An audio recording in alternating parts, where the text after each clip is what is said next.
Premièrement, mettre Dieu en premier. Mettre Dieu en premier dans tout ce que vous faites.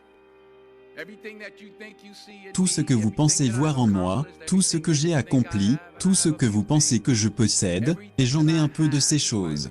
Tout ce que j'ai, c'est par la grâce de Dieu. Comprenez cela, c'est un don. Il y a 40 ans, le 27 mars 1975. Cela a fait 40 ans, juste le mois passé de mars. J'ai été mis hors de l'université. J'avais une moyenne de 1,7. J'espère qu'aucun de vous n'est dans cette situation. J'avais une note moyenne de 1,7. J'étais assis dans le salon de beauté de ma mère. Continuent-ils à l'appeler salon de beauté? Comment ils appellent ça maintenant? Oui, institut de beauté. J'étais assis dans l'institut de beauté de ma mère. Et je regarde dans le miroir, et je vois derrière moi cette femme sous le sèche-cheveux, qui à chaque fois levait les yeux. À chaque fois que je levais les yeux, elle me regardait. Elle me regardait dans les yeux. Je ne savais pas qui elle était. Elle a dit, que quelqu'un me donne un stylo, donnez-moi un crayon, j'ai une prophétie. Le 27 mars 1975. Elle a dit, mon garçon, tu vas voyager à travers le monde, et parler à des millions de personnes.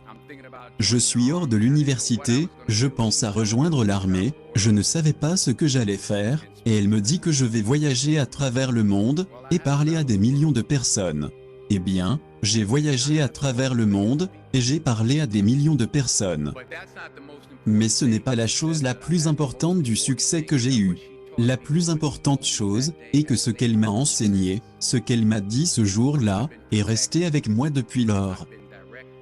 J'ai été protégé, j'ai été dirigé, j'ai été corrigé, j'ai gardé Dieu dans ma vie, et cela m'a gardé humble. Je ne suis pas toujours resté attaché à lui, mais lui a toujours été fidèle envers moi. Donc reste attaché à lui, dans tout ce que tu fais. Si tu penses faire tout ce que j'ai fait, alors fais ce que j'ai fait, reste attaché à Dieu.